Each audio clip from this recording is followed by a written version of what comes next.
sem dúvida nenhuma, é a nossa família. Amém?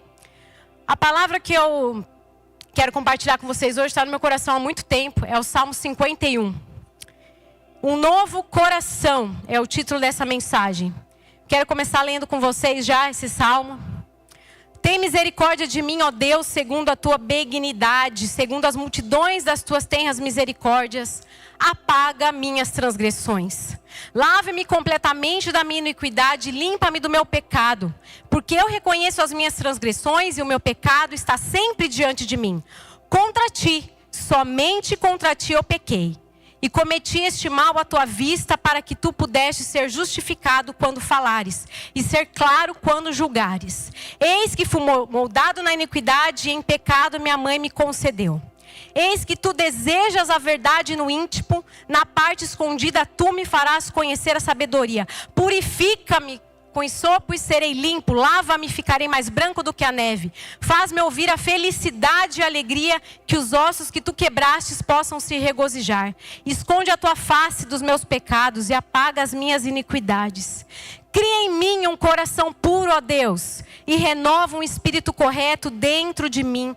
Não me expulses da tua presença e não toma de mim o teu Santo Espírito. Restaura-me a alegria da tua salvação e sustém-me com o espírito livre.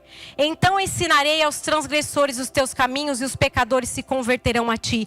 Livra-me dos crimes de sangue, ó Deus. Tu, Deus da minha salvação, e a minha língua cantará alto a tua justiça. Ó Senhor, abre os meus lábios e a minha boca manifestará o teu louvor. Pois tu não desejas sacrifício, senão eu daria. Tu não te agradas com ofertas queimadas. Os sacrifícios para Deus são espírito quebrantado. Um coração quebrantado e contrito, ó Deus, tu não desprezarás. Faz bem em teu bom prazer a Sião, constrói tu os muros de Jerusalém. Então te agradarás com os sacrifícios de justiça, com a oferta queimada e a oferta queimada por inteiro. E então eles oferecerão novilhos sobre o teu lar. Amém, Jesus. Algumas coisas na Bíblia, eu falo que me intrigam um pouco. Uma delas é o Salomão, filho de Davi, a qual escreveu o Salmo 51, Salmo de Davi. O homem mais sábio que já existiu em toda a terra, ter se desviado e se afastado de Deus. Eu sempre fiquei pensando sobre isso, sempre fiquei questionando sobre isso. Como que Salomão, que para mim teve um declínio espiritual, se afastou sendo mais sábio, o homem mais sábio? A Bíblia registra em 1 Reis 11:1 que ele amou muitas mulheres estrangeiras, mulheres de povos que Deus havia proibido que Israel se casasse. Em 1 Reis 11:4 diz que essas mulheres inclinaram o seu coração para outros deuses e ele acabou adorando o ídolo das suas esposas. Para que casar tanto? Tinha necessidade, gente, casar tanto assim? E só para vocês terem noção da gravidade que esses ídolos representavam, que era Astarote, Milcom, Quemos, Moloque. Esses ídolos representavam rituais sexuais, prostituição nos templos, corrupção moral, sacrifício humanos de crianças, autossuficiência e orgulho de confiar em ídolos ao invés do Senhor. Forte, né? Como um homem que era adorador de Deus começou a adorar esses ídolos, prestar culto para esses ídolos. O Salmo 51 foi escrito depois que Davi foi confrontado pelo profeta Natã, após ele ter sido pego em adultério, ter tido pecado de adultério e assassinato com a Batseba. Que é outro acontecimento que também me intriga. Como Davi, um homem que a Bíblia fala que era segundo o coração de Deus, foi me cair numa cilada dessa. Em 1 Samuel 13:14, Samuel fala para Saul dizendo que Deus já escolheu Davi um homem segundo o seu coração. O Senhor buscou para si um homem segundo o seu coração. Palavras de Deus. Em Atos 13:22, Paulo cita o testemunho de Deus sobre Davi, confirmando essa expressão. E tendo tirado a este, levantou-lhes Davi como rei, do qual também deu testemunho e disse: achei Davi, filho de Jessé, um homem segundo o meu coração, que fará a minha vontade. Como que esse homem foi se deixar a cometer adultério e assassinato? Ele violou aqui 2 dos 10 mandamentos. A gente às vezes esquece dos 10 mandamentos, né? Que era não cobiçar a mulher do próximo, cometer adultério. E ela engravidou, e isso culminou na morte do esposo dela, no caso, porque ela era casada.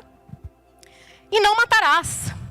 Tem um teólogo, um erudito teólogo bastante respeitado, principalmente na área do Antigo Testamento, que fala que os 10 mandamentos não são sujeitos a análise ou revisão por qualquer quadro de conselheiros que possa livremente abandoná-los por questão de conveniência.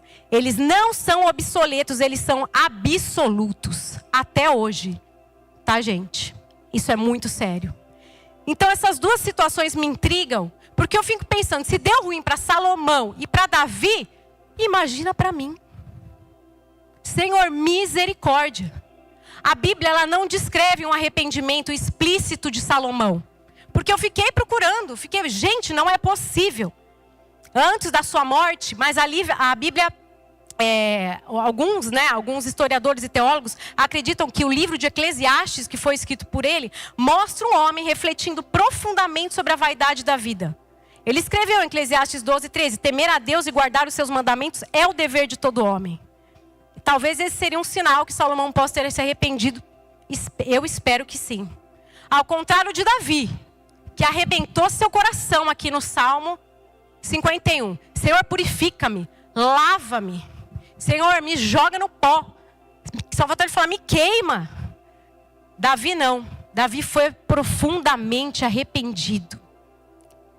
Nós somos seres humanos, gente. Como Salomão, como Davi, eles não são melhores ou piores do que nós. Vamos errar diversas vezes. Diversas vezes. Estamos nesse processo, nessa caminhada. Mas que o nosso foco e o nosso coração seja em terminar bem. Temendo ao Senhor e guardando os seus mandamentos. Eu quero expor com vocês aqui essa manhã alguns pontos para a gente se aprofundar um pouco nos sentimentos de Davi. E o primeiro ponto é passos de um fracasso espiritual. No versículo 1, Davi começa os salmos descrevendo o seu fracasso, né? Tem misericórdia de mim, Senhor. Apaga as minhas transgressões. Isso significa que ele havia rompido deliberadamente o limite da lei de Deus. Eu já compartilhei aqui com vocês algumas vezes sobre o meu testemunho. Eu cresci numa família cristã, que eu servia na minha igreja local desde criança. E durante toda a minha adolescência, eu servi no ministério infantil da igreja, dos 12 aos 18 anos. E quando eu estava com 17, 18 anos, mais uma vez, eu comecei a frequentar alguns lugares que não condiziam com a vida que eu levava dentro da igreja. Só que o pastor da igreja era o meu tio. E um dia o meu tio me chamou para conversar em seu gabinete pastoral. Quem aqui é desse tempo já passou por um gabinete pastoral, talvez. Mas eu quero honrar a vida do meu tio, porque é um homem íntegro, qual eu respeito demais. Meu pastor fez o meu casamento. E eu nunca vou esquecer as palavras dele. Já fazem muito tempo, eu tinha 18 anos, estou com 39. Sobre limites. Eu nunca vou esquecer aquela exortação que ele me deu. Sobre como era perigoso a gente ultrapassar limites. E geralmente nessa fase de adolescência é onde a gente testa limites, né? A gente quer se testar, quer testar talvez também a autoridade na nossa casa. Aí o perigo da rebeldia. Então, geralmente, é aquela fase que a gente gosta de esportes radicais. Os homens talvez gostam de correr um pouco mais rápido, tirar algum racha, experimentar algumas coisinhas, né? E a gente vai ultrapassando esses limites. Davi aqui foi ultrapassando os limites. Porque a Bíblia fala que ele deveria estar na guerra. Claramente a Bíblia fala em Samuel 11. Na primavera seguinte, época do ano em que os reis costumavam sair para a guerra...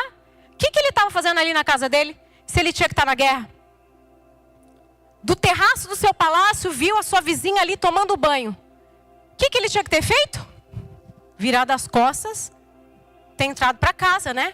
Mas não, ficou ali, ultrapassando limites. Ao invés dele sair dali, ele foi descobrir quem era a mulher. E descobriu que era ela casada. E o que ele foi? Mandou chamá-la para se deitar com ela, e o resto da história você já sabe. Cuidado com os limites que nós temos ultrapassado. Às vezes você acha que não tem nada a ver.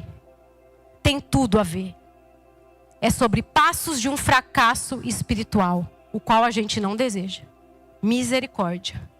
No versículo 2, Davi fala, lava-me de toda a minha culpa e purifica do meu pecado. O que é pecado? Ficar aquém daquilo que Deus quer. Davi teve uma grande consciência sobre o pecado. Como eu falei, ele falou, apaga as minhas transgressões, lava-me, purifica. Era como se ele dissesse, livra-me do meu pecado por algum meio, Senhor, por todos os meios possíveis. No versículo 9, esconde o rosto dos meus pecados e apaga todas as minhas iniquidades. Iniquidade é algo que brota no nosso caráter, coração interior, distorcido da nossa natureza humana. Caráter, coração. E aí o segundo ponto que eu quero ver com vocês, guardar o nosso coração. Um dos versículos mais especiais, mais profundos que fala sobre isso, está em Provérbios 4:23. Sobre tudo que se deve guardar, guarda o teu coração, porque dele procede as fontes da vida. O coração não é apenas o centro das nossas emoções, mas a sede dos nossos pensamentos, intenções e decisões. Guardar o coração equivale a vigiar a nossa mente e as nossas motivações internas. Forte isso, né? Quem que escreveu isso? Salomão. Aquele ditado, né? Faço o que eu digo, mas não faço o que eu faço. Portanto, aquele que está em pé, cuidado para que não caia, né, gente? A gente tem visto tanto isso nos últimos tempos, né? No versículo 6, Davi sabia do poder do coração. O que ele fala? Eis que tu desejas a verdade no íntimo. A verdadeira submissão, a verdadeira devoção se mostra em nosso coração. Deus deseja uma obediência, submissão. A palavra que as mulheres mais amam. Só que não. A gente tem que fazer as pazes com essa palavra, gente. A gente tem que estudar o poder da submissão bíblica. Quão rico, quão isso nos protege, homens e mulheres. Em Eclesiastes, no Velho Testamento, Eclesiastes 12:13. Teme a Deus e guarda os meus mandamentos, pois isso é dever de todo homem. Guardar os meus mandamentos aqui implica uma submissão à vontade de Deus. Em Provérbios 3:5, confia no Senhor de todo o teu coração e não te estribes no teu próprio entendimento. A submissão aqui significa confiar em seguir a direção de Deus. Submissão à vontade de Deus, eu me submeto à vontade de Deus e eu confio na direção de Deus. São dois tipos de submissão. E no Novo Testamento temos vários exemplos, em Efésios 5:21, sujeitai-vos uns aos outros no temor a Cristo. Aqui a submissão é mútua e voluntária, não é nada obrigatório. Nada obrigatório. Em Efésios 5:22, um dos versículos mais famosos para nós, vós mulheres sujeitai-vos ao nosso marido como ao Senhor. Em resumo, gente, no hebraico, submissão implica em inclinar-se, prostrar-se, obedecer à autoridade de Deus. E no grego é sujeitar-vos, obedecer voluntariamente, colocar-nos sobre a liderança do outro, especialmente em amor e respeito. Não é hierárquico ou forçado, é espiritual e relacional. É esse coração que Deus deseja. Guardar o nosso coração, a submissão, vai nos guardar das iniquidades. Vai nos guardar dos pecados, vai nos guardar das nossas transgressões. Vai guardar o nosso caráter. Quem aprende a confiar, quem aprende a obedecer, está debaixo de uma proteção. A gente pode não enxergar isso. Às vezes a gente enxerga no dia a dia, né? Porque Deus é um Deus de detalhes. Eu tenho certeza que vocês têm testemunho aqui. Vários testemunhos da proteção de Deus e bondade do Senhor sobre as nossas vidas. Amém? Terceiro ponto. Guardamos o nosso coração, um novo coração. Versículo 10, Davi fala: cria em mim um coração limpo, ó Deus, e renova um espírito correto dentro de mim. Renovar o coração e o espírito são figuras que não apenas representam o perdão, mas também uma mudança que capacita a pessoa a viver em obediência aos mandamentos de Cristo. Quando Samuel ungiu Saul para ser rei, 1 Samuel 10, olha o que a Bíblia fala. Então o Espírito do Senhor dominará você e você vai agir como um profeta junto com eles e ficará uma pessoa diferente. Em outras traduções fala, e será transformados em um outro homem. Eu achei tão forte isso. No 7º versículo, Davi pediu para ser purificado. E agora ele busca um coração adequado para essa purificação. Ele não fala, Senhor, purifique o meu velho coração. Ele me fala, me dá um novo coração. Ele prefere enterrar o velho homem e ser uma nova criatura. Quem é capaz de nos fazer velho homem, nova criatura? Quem que é o único capaz de tirar do nosso coração de pedra e colocar um coração de carne? Quem é, gente? Jesus Cristo. Olha a revelação que esse homem teve. Você começa a entender porque ele era um homem segundo o coração de Deus. Livre do pecado. Gente, nós estamos vivendo tempos que não dá para abrir brecha. Não dá para a gente não se vigiar. É o tempo todo a gente tendo uma consciência e buscar uma maturidade emocional e espiritual sobre como a gente tem vivido a nossa vida. Eu acho que todo mundo aqui tem vivido momentos desafiadores. Talvez financeiros, como o pastor Elton comentou, talvez nas familiares, talvez na sua área emocional. Esse ano foi um ano bem desafiador para a gente. Falando como família, né? Eu e meu esposo. Nós fomos buscar aconselhamento. Tivemos alguns atritos no nosso casamento, onde a palavra divórcio apareceu. Aí você fala, gente, pastores, né? Nós somos seres humanos, pessoal. Como Davi e Salomão. Só que nós fizemos uma aliança diante de Deus. Essa palavra pode ter aparecido, mas ela não vai ficar. E no mesmo dia, questão de minutos depois, nós nos reunimos e oramos sobre isso. O que nós vamos fazer? A gente fez uma aliança. Quando eu casei, esse mesmo pastor, meu tio querido, ele falou, Raquel, pensa que vocês vão entrar num quarto fechado, onde não tem lugar para sair. Não tem janela e não tem porta. É isso que é o casamento. Vocês vão ter que resolver ali dentro os seus problemas. E eu me lembrei desse conselho. Falei, eu vou ter que resolver. Fomos buscar a ajuda dos pastores queridos aqui da casa. E tem sido um tempo de transformação, tem sido um tempo de quebrantamento. Tem sido um tempo de entrega. Tem sido um tempo de maturidade. Por quê? Porque eu quero ser livre do pecado. Eu quero ter um novo coração. Eu não quero ficar com um velho coração. Senhor, trata o meu velho coração. Não, Senhor, eu já sou uma nova criatura. Purifica, lava-me. Enche-me do teu espírito. E o quarto ponto é sobre isso, livre do pecado. O versículo 17, os sacrifícios para Deus são um espírito quebrantado. Repete comigo, espírito quebrantado. Um coração quebrantado e contrito a Deus, tu não desprezarás. Deus está perto dos quebrantados e humildes, diz o Salmo 34. Gente, Davi era um homem de paixões muito fortes. Ele era um homem intenso. Quando a gente estuda a vida de Davi, a gente percebe isso. Ele era um soldado, ele era um monarca. Ele tinha autoridade. A autoridade de poder, de absoluto poder e autoridade. Ele não precisava prestar contas do que ele fazia. Ele era rei. Você acha que algum rei daquela época ia sentir um pouco de remorso? Tivesse pegado a mulher do outro? Era rei. Mas Davi não. Nenhum outro rei ia sentir remorso, mas Davi agiu diferente. Sabe por quê? Porque ele era um homem segundo o coração de Deus. Aí eu comecei a entender. Falei, Jesus, é sobre isso. Realmente, Deus não precisa do nosso dinheiro, como o pastor Elton falou, mas Deus nos quer. Ele quer o nosso coração. E isso vai nos custar tudo. As nossas vontades, nosso dinheiro, as nossas paixões, os nossos sonhos.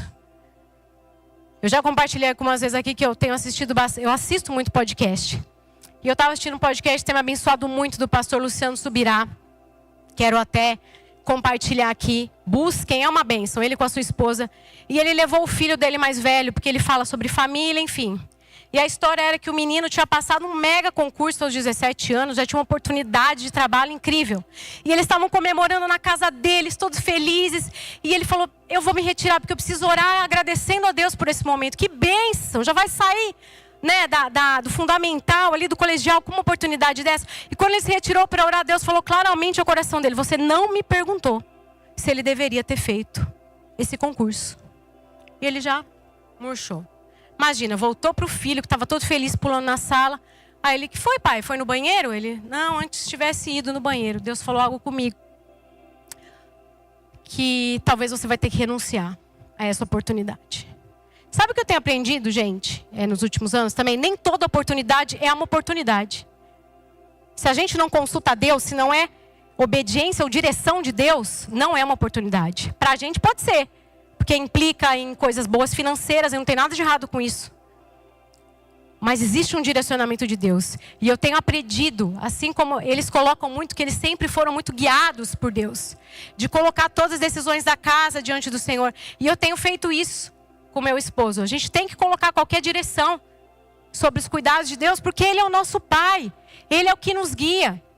Então nós temos feito esse trabalho de orarmos, Senhor, nos ajuda com relação a isso, com relação... Enfim, o menino não entrou naquele concurso, ele realmente abriu mão, foi um sacrifício. Só que ele entendeu que Deus tinha outro direcionamento. Vocês conhecem Israel Subirá, filho do pastor Luciano. Esse menino é uma bênção nessa geração. Uma bênção. Então assim, às vezes a gente não entende agora os planos de Deus para o futuro.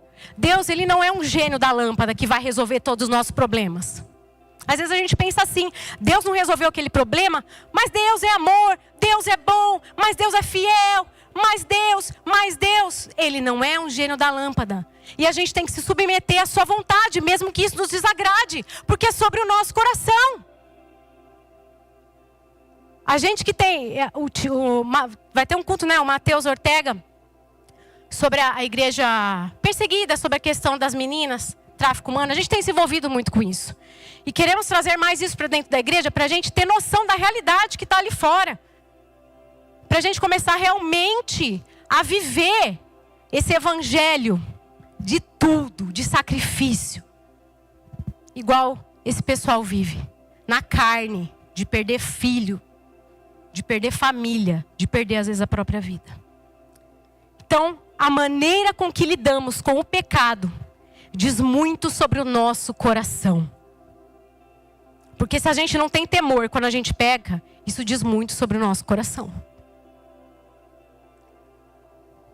E isso é muito sério, gente. Isso é uma autoavaliação diária, eu me atrevo a dizer. Porque as nossas intenções, só a gente e Deus sabe das nossas intenções. Nós somos grandemente, às vezes, aterrorizados, né, pela multidão de pecados. Meu Deus, eu sou um pecador. Mas aqui há consolo. Porque a Bíblia fala nesse salmo que Deus não despreza um coração quebrantado. Esse é um grande consolo para o nosso coração. Se nossos pecados forem tão numerosos quanto nossos fios de cabelo, as misericórdias de Deus são como as estrelas no céu. Você pode dar um amém? Ele é Deus infinito, suas misericórdias também o são, infinitas. Tem uma frase muito forte, qual eu coloquei para finalizar aqui. Um coração nunca atinge sua melhor condição até que seja quebrantado. Pois até que o seja, não podemos ver o que está em seu interior. Ainda que Deus ame um coração pleno em afeição, Ele ama um coração quebrantado em sacrifício. Amém? Vamos ler de novo? Um coração nunca atinge sua melhor condição até que seja um quebrantado. Pois até que o seja, não podemos ver o que está em seu interior. Ainda que Deus ame um coração pleno em afeição, Ele ama um coração quebrantado em sacrifício. Queridos, o que está em seu interior? Qual que é a sua motivação de estar aqui agora? Qual que é a sua motivação no seu trabalho? Só ganhar dinheiro? Não é ruim ganhar dinheiro, amém. Ganhe muito dinheiro. Invista muito no reino. Muito. Prospere. Deus, Ele deseja isso de nós também. Deus não é um Deus pobre. A mentalidade de pobreza, uma mentalidade miserável, não vem de Deus. Mas esse não é o ponto principal. Que essa manhã a gente possa analisar as motivações do nosso coração. E se tiver algo que você precisa ser quebrantado, que seja essa manhã. Não saia daqui sem se fazer essa autoanálise. Amém? Queria orar com vocês podem ficar de pé.